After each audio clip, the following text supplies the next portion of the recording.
बतिया सुन के लागी मन में अचरज धारी। एको बतिया सुन के लागी मन में अचरज धारी। यो खीर खाए बालक जन्मोलन अवधपुरी के नारी। खीर खाए बालक जन्मोलन अवधपुरी के नारी।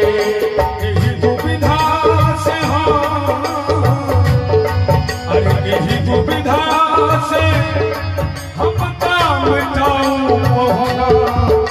यही दुविधा से हम काम जाऊं मोहना। अरे जे पूछता ने बतिया बताओ मोहना।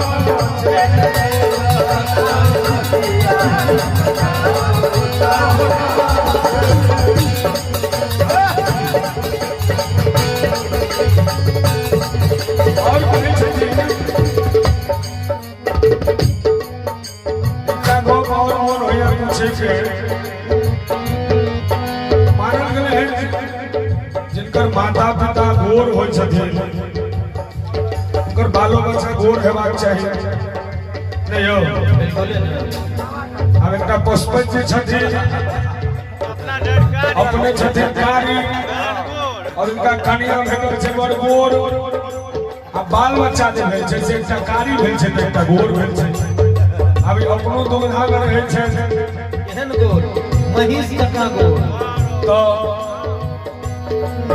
एतो भाव ले मैथिली से पूछे छै अहाँ कहू। अरे मात पिता कर गोरे हो तो गोरे छोरा छोरी। मात पिता कर